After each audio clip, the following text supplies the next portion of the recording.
오늘 제목이 뿌리 깊은 나무 말씀 위에 굳건히 선 교회라고 지어봤습니다. 7년 전에 주문진에서 저희 세움교회의 씨앗이 심겨지게 되었습니다. 그때에 저희의 목적은 우리들이 가지고 있었던 목적은 지극히 단순하면서도 분명했습니다. 그것은 바로 말씀 중심의 개혁교회를 세우자는 것이었습니다. 이러한 소망은 어, 세 가지 이유에서 비롯되었는데요. 하나는 첫 번째는 한국적인 목회 환경 속에서 하나님의 말씀이 온전히 선포되고 그 원리가 삶에 구현되는 진정한 개혁교회를 세우고자 하는 저의 오랜 목회적인 소원 때문도 있었고요. 두 번째로는 당시 개척에 함께했던 소수의 멤버들이 경험했던 아픈 현실 때문이었습니다.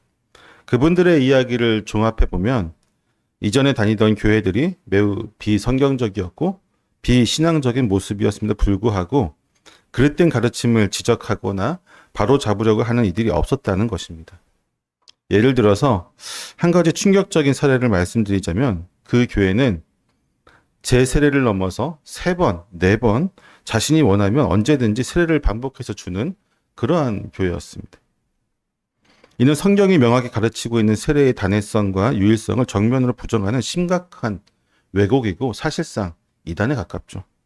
교회가 마땅히 붙들어야 할 진리의 기둥이 흔들리고 있었습니다. 마지막으로 주문진 지역의 특성 또한 우리의 개척 목적에 큰 영향을 미쳤습니다. 어촌을 중심으로 형성된 이 도시는 오랜 시간 동안 어떤 샤머니즘적인 문화에 물들어 있었고 심지어 교회를 다니고 있는 그리고 예수 그리스도를 믿는다고 고백하는 성도들조차도 그러한 지역과 전통적인 문화에 깊게 젖어 있는 경우를 종종 발견하게 됩니다. 혼합주의적인 신앙관이 만연한 상황 속에서 우리는 오직 순전한 복음과 성경의 진리가 견고하게 뿌리 내려야 할 필요성을 절감했던 것이죠. 이러한 절실한 배경 속에서 우리 세름교회는 처음부터 말씀 중심의 사역을 최우선 가치로 삼았습니다. 더 정확히 말하자면 하나님의 말씀인 성경을 바르게 해석하고 선포하는 것과 그리고 그 성경의 원리를 가장 잘 구현한 개혁주의 신학을 성도들에게 전하는 것이었습니다.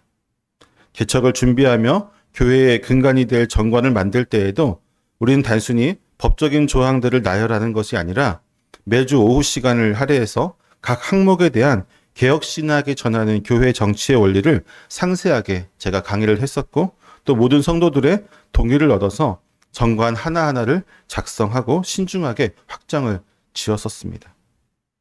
주일 오전 예배에서는 강해 설교를 통해 하나님의 말씀이 본문 말씀을 통해서 우리에게 전하고자 하시는 메시지를 왜곡 없이 온전히 담아내기 위해서 전심으로 노력하였고 또한 주일 오후나 수요일에는 성경 공부와 또 함께 웨스트민스터 표준 문서들 그리고 하이델베르크 요리 문답 등과 같은 개혁주의 신앙 고백을 체계적으로 가르치며 또 우리의 신앙이 흔들림 없는 성경적 기초 위에 세워져 있는지를 점검하고 확인하는 귀한 시간들을 가졌었습니다. 이러한 기본 구조는 7년이 지난 지금도 우리 교회가 변치 않고 행하는 사역의 핵심 방향이자 자랑스러운 유산이라고 생각합니다. 하지만 그렇다고 해서 우리 교회가 말씀만을 강조하는 또는 경직된 교조주의에 갇혀 있는 것은 아닙니다. 우리는 말씀이 우상이 되어서 오히려 참된 신앙의 생명을 잃게 되게 하는 또 교조주의의 위험을 분명히 인지하고 있습니다. 그래서 우리 세움교회는 항상 말씀과 함께 기도와 봉사와 선교의 균형을 강조했습니다. 살아있는 말씀은 반드시 살아있는 기도와 사랑의 봉사 그리고 열방을 향한 선교로 확장되어야 한다고 믿기 때문입니다. 실제로 교회를 개척하고 불과 2년이 지난 시점부터 저희는 재정적으로 넉넉하지 않은 상황에서도 3분의 선교사님을 꾸준히 후원하고 있습니다. 그리고 모두가 다 기쁨으로 동참하고 있습니다. 이렇듯 말씀 중심의 길을 걸어온 지난 7년의 시간 동안 우리는 적지 않은 어려움과 오해를 마주하기도 했습니다. 주문진에서는 저희 교회가 이단이다라고 하는 터무니없는 말을 듣기도 했고 어떤 이들은 말씀은 좋은데 교회가 너무 작아서 정착하지 못하겠다라고 하면서 발길을 돌리기도 했었습니다. 그럼에도 불구하고 오늘 우리는 하나님의 놀라운 은혜 가운데 7년째를 맞이하게 되었습니다. 이 시간 우리는 7년 전 우리가 심었던 말씀의 씨앗이 어떻게 수많은 시련 속에서도 견고한 뿌리를 내리고 어떠한 풍성한 열매들을 맺어왔는지 말씀을 통해서 깊이 묵상하기를 원합니다. 우리 세움교회의 과거를 감사하고 미래를 향한 변함없는 소망과 비전을 더욱 굳건히 다지는 시간이 되기를 소망합니다. 오늘 우리는 교회 개척 7주년이라는 의미 깊은 지점에 있습니다. 이 시간 우리는 지난 7년의 발자취를 돌아보며 우리 교회가 무엇을 위해 세워졌고 또 무엇으로부터 생명력을 공급받아 왔는지를 깊이 살펴보려고 합니다. 예레미야 선지자는 17장 7절에서 이렇게 선포하고 있습니다. 같이 한번 읽어볼까요? 17장 7절 시작.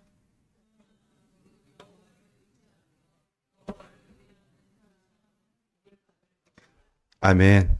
이 말씀은 우리 교회의 지난 7년 그리고 앞으로의 모든 여정 가운데 가장 깊고 견고한 뿌리가 무엇이 되어야 하는지를 명확하게 제시해주고 있습니다. 그것은 바로 하나님을 향한 전적인 신뢰, 즉 오직 하나님의 말씀에 우리의 모든 존재를 거는 삶입니다. 우리는 이 세상에서 수많은 의지할 대상들을 찾습니다. 때로는 사람의 지혜와 능력에 기대기도 하고 때로는 물질적인 풍요나 사회적인 지위에서 안정을 구하기도 합니다. 그러나 예레미야 선지자는 5절과 6절에서 이러한 인간적인 의뢰의 허약함에 대해서 날카롭게 지적하고 있어요. 그가 뭐라고 얘기하냐면 무릇 사람을 믿으며 육신으로 그의 힘을 삼아 마음이 여호와께로서 떠난 그 사람은 저주를 받을 것이라. 그는 사망의 떨기나무 같아서 좋은 일이 오는 것을 보지 못하고 광야, 건조한 곳, 건조한 땅, 사람이 살지 않는 땅에 살리라 라고 이렇게 얘기하고 있습니다. 사람을 의지하고 육체를 신뢰하는 것은 마치 메마른 사막의 떨기나무 같아서 아무리 애써도 생명의 풍성함을 기대할 수 없다라고 하는 준엄한 경고를 하고 있는 것이죠.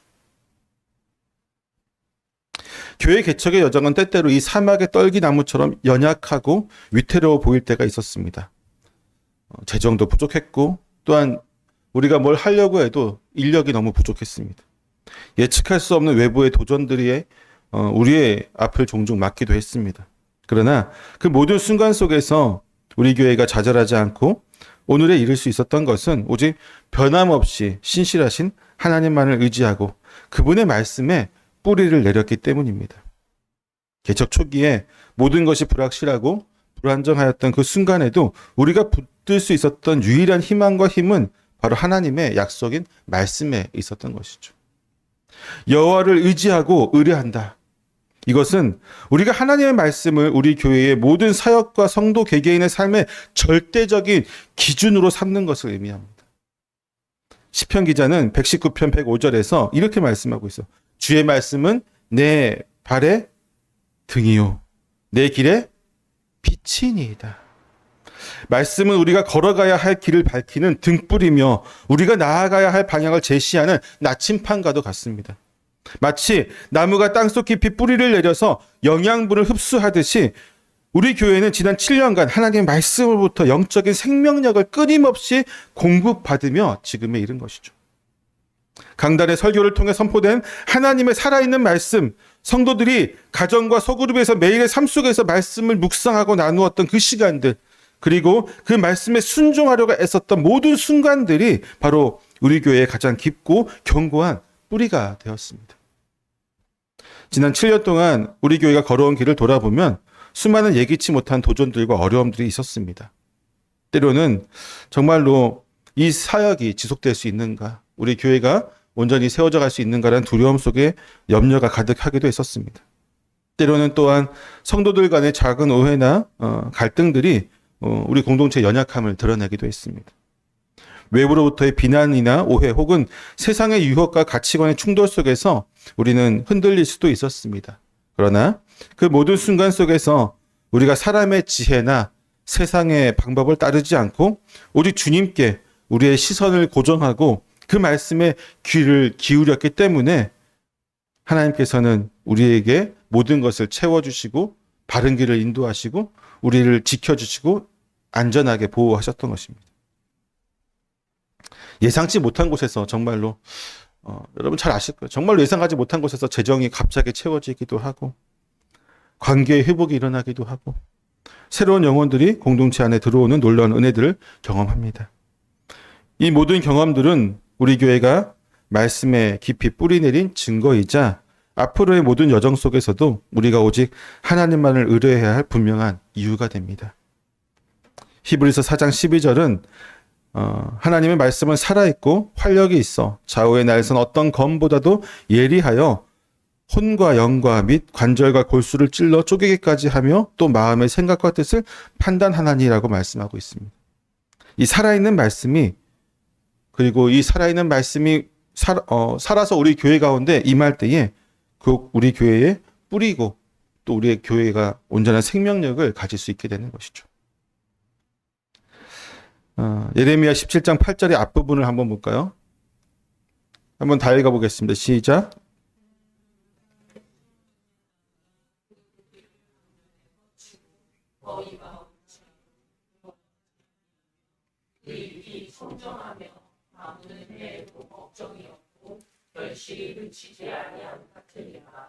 아멘. 그는 물가에 심은 나무가 그 뿌리를 강변에 뻗치고 더위가 올지라도 두려워하지 아니하며 그 잎이 청정하며라고 말하고 있습니다. 이 구절은 여호와를 의뢰하는 자, 즉 말씀을 깊이 뿌리내린 교회가 어떤 모습으로 존재하며 그로 인해 변함없는 생명력을 어떻게 누리는지를 비유하고 있습니다. 여기서 물가와 강변은 생명의 근원 대신에 하나님의 말씀을 상징합니다. 성경에서 물은 종종 하나님의 영, 하나님의 생명 그리고 말씀을 비유합니다. 우리가 끊임없이 말씀의 강변으로 뿌리를 뻗는다는 것은 매일의 삶과 교회의 모든 활동 속에서 하나님의 말씀으로부터 영적인 양분과 생명력을 끊임없이 공급받는다는 것을 의미합니다. 이는 주일 강단에서 선포되는 설교뿐만 아니라 성도 각자의 삶 속에서 말씀을 매일 묵상하고 또 우리가 모일 때마다 그곳에서 우리가 느꼈던, 우리가 또 묵상했던, 우리가 또 하나님께 받았던 말씀들을 서로가 나누면서 교제하고 또 그 모든 것들이 우리의 삶에서 온전히 드러나게 될 때 하나님께서는 우리에게 놀라운 영적인 은혜들을 부어주신다는 것이죠. 지난 7년간 우리 교회가 말씀을 통해 어떻게 영적으로 갈증을 해소하고 성장해 왔는지를 분명히 기억하기를 원합니다. 우리가 했던 모든 과정들은 결코 의미 없는 시간들이 아니었습니다. 그것들을 통해서 하나님은 매일매일 식물에게 우리가 영양소와 햇빛과 물을 공급하듯이 하나님께서 우리에게 그렇게 많은 것들을 공급해 주셨던 것이죠. 이러한 말씀에 대한 갈급과 순종의 노력이 바로 우리의 교회를 물가에 심은 나무처럼 만들고 있는 것이죠. 물가에 심어진 나무, 우리가 시편 1편에도 비슷한 구절이 있지만 그 나무는 뿌리를 물가로 내릴 수가 있습니다. 다른 말로 하면요, 정말로 나는 주님이 공급해 주시는 이 물이, 이 생명의 물이 가장 귀하다고 생각하면서 이것과 가장 옆에 있겠습니다라는 어떤 우리의 신앙의 고백과도 같습니다. 어떤 나무들은 정말로 척박한 곳에서 공급 없이도 살아가는 나무들이 있죠. 그러나 정말로 주를 사랑하는 사람들, 주의 말씀에 주님을 의지하는 사람들은 항상 주님의 말씀을 가까이 하고 의지하고 그곳에서 우리의 뿌리를 내리기를 주저하지 않습니다. 나무가 뿌리를 강변으로 깊이 뻗는 것은 정말로 말씀을 적극적으로 찾아 취하고 그 말씀에 깊이 침투하여 삶의 모든 영역에 적용하는 능동적인 노력입니다. 우리가 그렇게 해야 되는 거죠. 단순히 말씀을 듣는 것을 넘어서 말씀을 연구하기도 하고 삶에 적용하며 말씀에 따라 살아가는 실천적인 믿음을 우리 속에서 드러내는 것입니다. 우리가 아까도 읽었지만 에베소서 2장 20절을 한번 볼까요? 한번 읽어보겠습니다. 시작.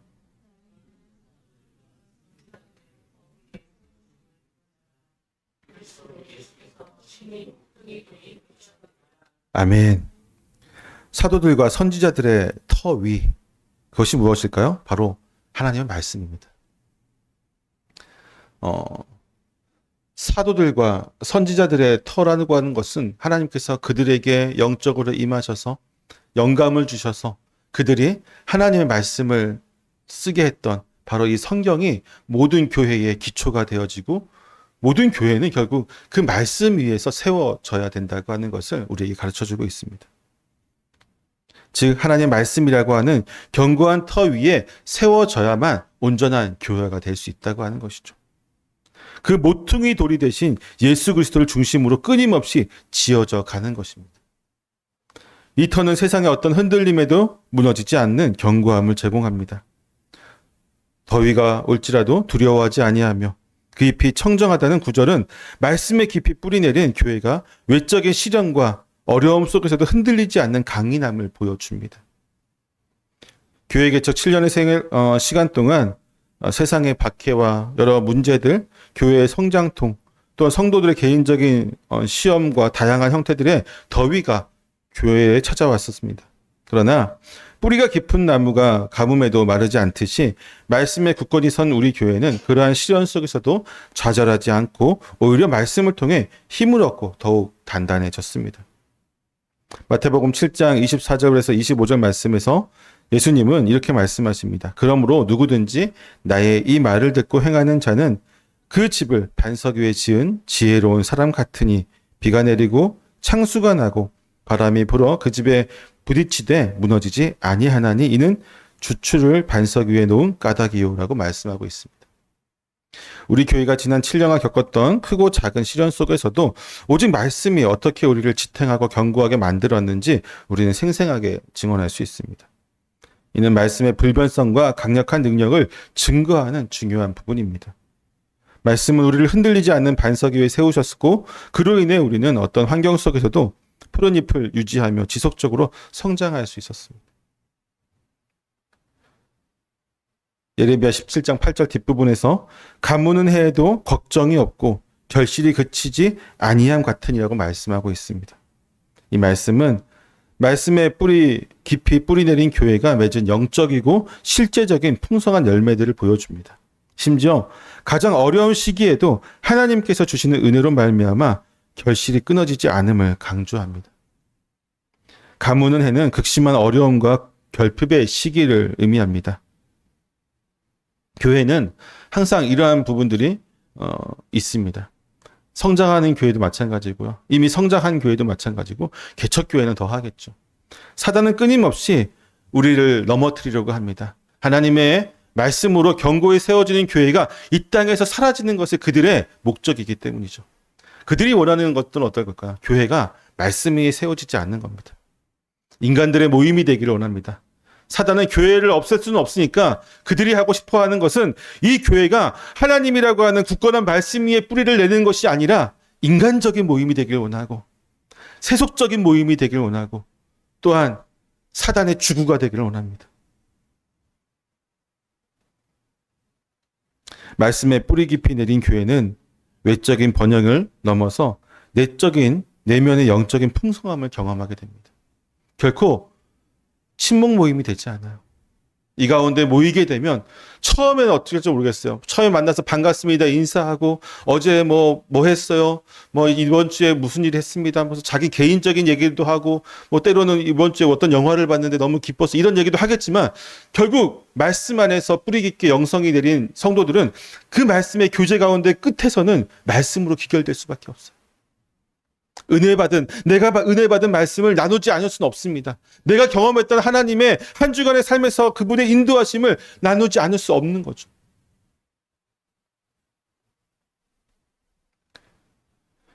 결실이 그치지 아니함은 복음의 생명력이 끊이지 않고 계속해서 새로운 영혼들을 주께로 인도하는 영혼 구원의 열매를 의지합니다.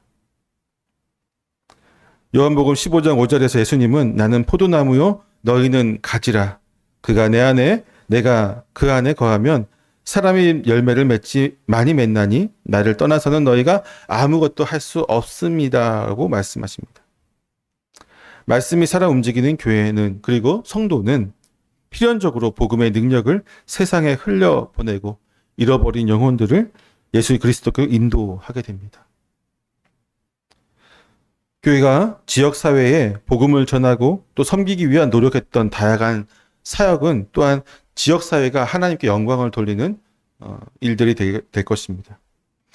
어떤 열매라고 하는 것들은 다양하게 맺혀질 수 있습니다.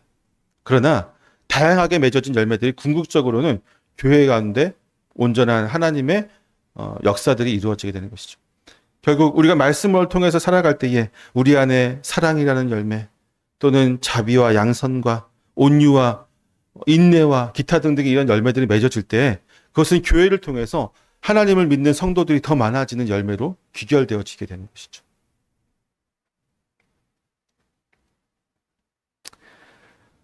말씀의 공동체 안에서 아름다운 연합의 열매를 맺는 것이 사실은 말씀 속에서 이루어지는 교회가 궁극적으로 이루어갈 일입니다.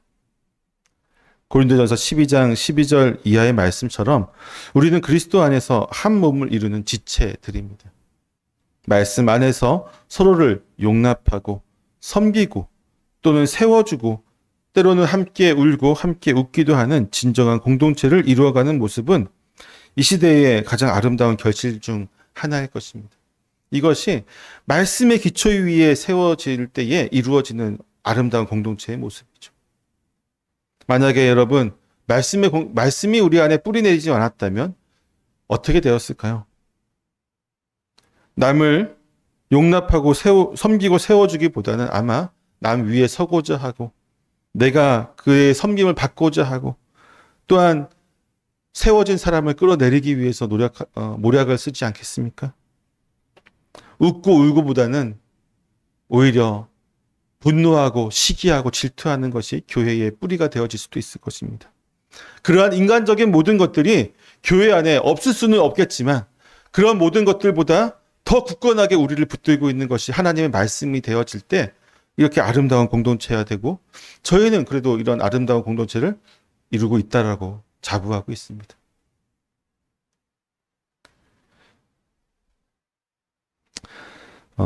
이 모든 결실은 결국 우리가 가뭄의 해와 같은 어려움 속에서도 걱정하지 않고 오직 하나님을 의뢰하며 말씀에 뿌리 내렸을 때 주어지는 하나님의 은혜임을 고백하게 됩니다.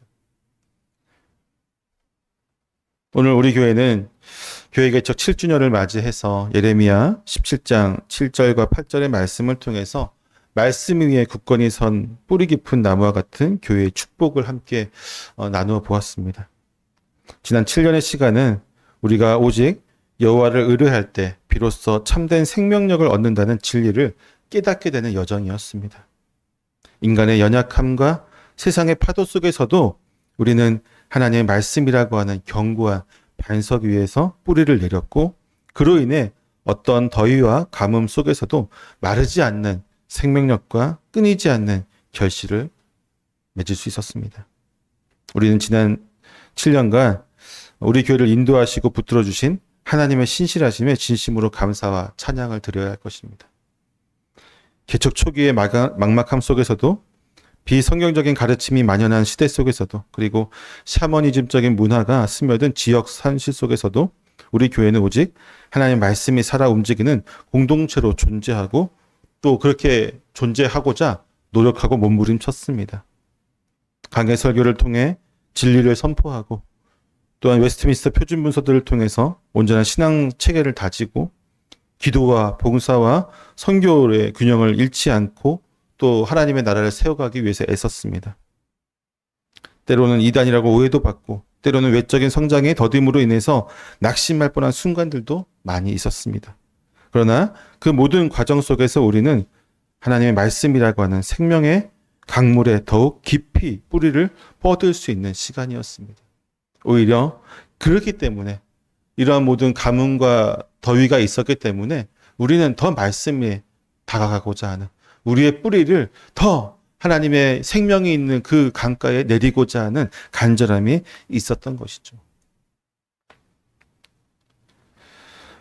뿌리 깊은 나무가 끊임없이 땅속 깊은 곳에 뿌리를 뻗어가며 큰 열매를 준비하듯이 우리 세움교회는 앞으로도 더욱 말씀을 사모하고 순종함으로써 더 깊은 뿌리를 내릴 것을 소망합니다. 개인의 삶 속에서 말씀 묵상을 게을리하지 아니하고 가정에서 자녀들에게 말씀을 가르치며 공동체 안에서 말씀이 선포될 때 온 마음으로 아멘으로 순종하는 삶을 살아가야 합니다. 말씀이 우리의 유일한 즐거움이 되기를 축원합니다. 하나님의 말씀이 우리의 가장 큰 기쁨이요 삶의 행복이 되기를 축원합니다.